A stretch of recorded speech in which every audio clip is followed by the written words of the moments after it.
Hello student and welcome to Rasa International School. Today is our chapter for class 6, chapter 15, Geography. And today we are going to discuss about the topic the earth in the solar system from the page number 114 to 115. Introductions. Since the ancient time, humans have looked up at the shining object in the sky and wondered. One would first notice one or two bright dots shining, then the number increased. Why do some of them twinkle? What holds them up there? Today we know a lot about these heavenly or celestial bodies and about the universe with the help of instruments like telescope, artificial satellite. It's mean कि अगर हम पुराने ज़माने की बात करें तो लोग स्टार को देख के काफ़ी वंडर्ड हुआ करते थे। वो सोचते थे कि ये छोटे छोटे से जो एक डॉट्स है ये क्यों चमक रहे हैं और आखिर इनको कौन है जो पकड़ा हुआ है, जो ग्रैब किया हुआ है, ये जिस वजह से ये आसमान पे लटक रहे हैं। तो आखिर ये क्या है, किस तरीके से, लोगों के पास इतनी टेक्नोलॉजी नहीं थी। So this all these question put with due to lack of technology, but in the present era we are gathered with the lots of technology, so we know what is star and what is universe. तो अब क्या है, अब technology बहुत ज़्यादा आगे बढ़ चुकी है, तो अब क्या है, हम लोगों को पूरी तरीके से नॉलेज है कि ये स्टार क्यों है, और अगर हम इनको दूर से भी, अगर हम इनको दूर की चीज़ को भी पास कर सकते हैं with the help of telescope and artificial satellite. ये सारे इंस्ट्रूमेंट हैं, हम सब देख लेते हैं। इससे अब हमें इससे थोड़ी प्रॉब्लम नहीं थी, लेकिन हम थोड़ा सा इसको और डीप समझेंगे। तो हमारा जो इसमें पहला टॉपिक है वो है the universe. On a cloudless night you can see a countless twinkling object in the sky. These object are called star. Our sun is one of them. The sun, the moon and all those object shining in the night sky are called celestial bodies which constitute the vast endless universe. Astronomy studies the celestial bodies which constitute this universe. अब देखिए universe क्या होता है, जैसे हम कभी आसमान में देखते हैं क्लाउडलेस नाइट, जैसे बिल्कुल आसमान नहीं है, बिल्कुल आसमान बिल्कुल साफ है ना, कोई घटा नहीं है, कोई काले बादल नहीं है, आसमान बिल्कुल साफ है। तो हम लोग क्या देखते हैं, छोटे छोटे स्टार है वो आसमान में चमक रहे होते हैं, है ना।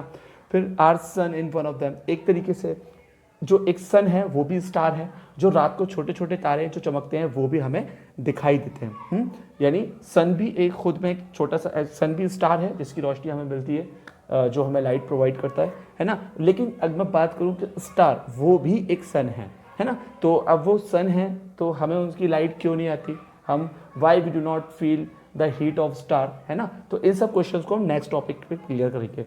तो the sun, moon and all those object shining in the night sky are called celestial body. Celestial body क्या है, जब कोई जो चमकने वाली चीज़ होती है उसको हम सेलेस्टियल बॉडी बोलते हैं। Which constitute the vast endless universe, और पूरे यूनिवर्स में इतने बहुत सारे सितारे हैं, बहुत सारे तारे हैं, है ना, जो कि रात में चमकते हैं। Now we are going to discuss about star. What is star? मैंने अभी प्रीवियस टॉपिक में क्या बोला था कि स्टार खुद एक सन है ना, और सन जो है वो खुद एक स्टार है, मतलब जो हमारा जो सन है वो खुद एक स्टार है। तो जो हम छोटे छोटे रात को स्टार देखते हैं उनमें भी इसका मतलब हीट होगी। तो देखिए, सम celestial body are very big and hot. They are made up of gas. They have their own light and heat which they emit in large amount. These celestial bodies are called star. Star are very far away from us. The sun is the nearest to the earth. The next nearest star is Alpha Centauri. Some celestial bodies are very big and hot. कुछ जो celestial body होती है, चमकने वाली जो body होती है, वो बहुत ज़्यादा बड़ी होती हैं। They are made up of gases, they have their own light. उनके पास बहुत सारी गैस होती हैं और उनकी अपनी लाइट होती है और वो अपनी लाइट से ही चमकते हैं। These celestial bodies are called star. तो स्टार क्या होता है, some celestial bodies are big and hot and they are made up of gases and they have their own light and heat which they emit in large amount. जैसे अपना सन है, सन की अपनी light है, स्टार की अपनी लाइट है। तो ये सब क्या है, ये सेलेस्टियल बॉडीज है। These celestial bodies are called star. The star are very far away from us. तो अब एक क्वेश्चन होता है, मैंने बोला सन भी एक स्टार है और स्टार जो सन है वो स्टार है। तो अब हम जो रात को स्टार देखते हैं तो उसका मतलब वो भी सन है ना। तो उनकी हीट हमें क्यों नहीं लगती, हमें सन की हीट बहुत फील करते हैं। We feel the heat of sun, है ना। We get vitamin D and we get heat energy from the sun. But why we do not get the heat energy from the star? The reason is the sun is nearest to the earth and the star are very far away from us. Star क्या है, हमारे जो अर्थ है उससे बहुत दूर है, काफ़ी दूर हैं। लेकिन जो सन है वो हमारे जो अर्थ है उसके बहुत पास है। इसीलिए हम सन की जो एक लाइट है, जो हीट है, हम वो फील कर लेते हैं और हमें जो जो सब एनर्जी मिलती है, लेकिन हम स्टार हैं वो हमारे अर्थ से काफ़ी दूर हैं, तो इसीलिए हमें उसकी रोशनी और उसकी हीट नहीं मिल पाती है। The next nearest star is alpha Centauri. देखिए अर्थ के सबसे नियरेस्ट जो स्टार है वो सन है, और उसके बाद जो नियरेस्ट स्टार है वो होता है alpha Centauri.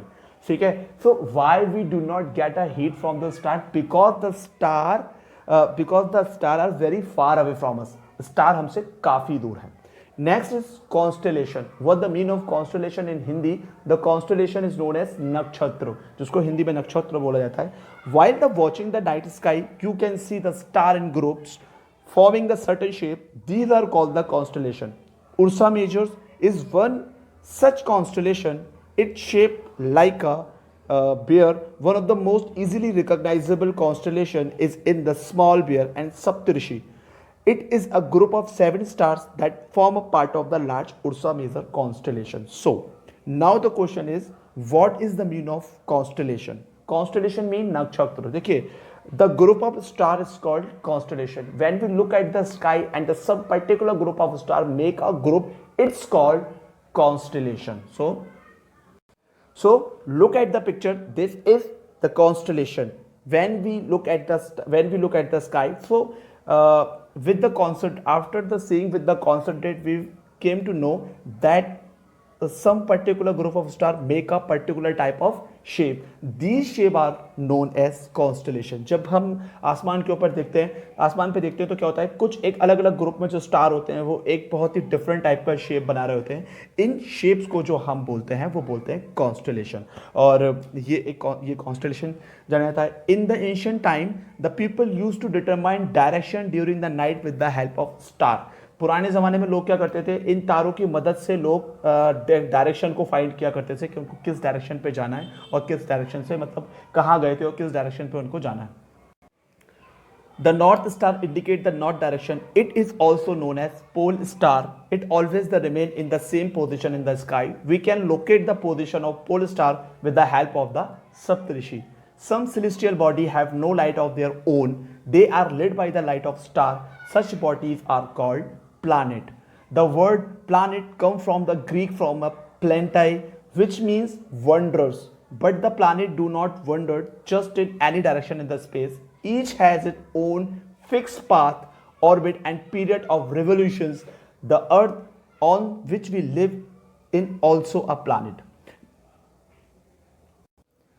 In ancient time people used to determine the direction with the help of pole star. तो ये एक पोल स्टार है, और ये क्या होता है, ये एक नॉर्थ की तरफ रहता है और ये हमेशा एक ही डायरेक्शन में रहता है। तो पुराने ज़माने में लोग क्या करते थे, इससे डायरेक्शंस को फाइंड किया करते थे, और इसके हिसाब से वो रात में जब उनको कोई सफ़र करना हुआ करता था, वो जब वो जर्नी करते थे तो वो इसकी हेल्प से अपने डायरेक्शन को फाइंड किया करते थे, है ना। Some celestial bodies have no light of their own, they are lit by the light of the star. कुछ जो सेलेस्टियल बॉडीज होती हैं उनकी अपनी खुद की लाइट नहीं होती।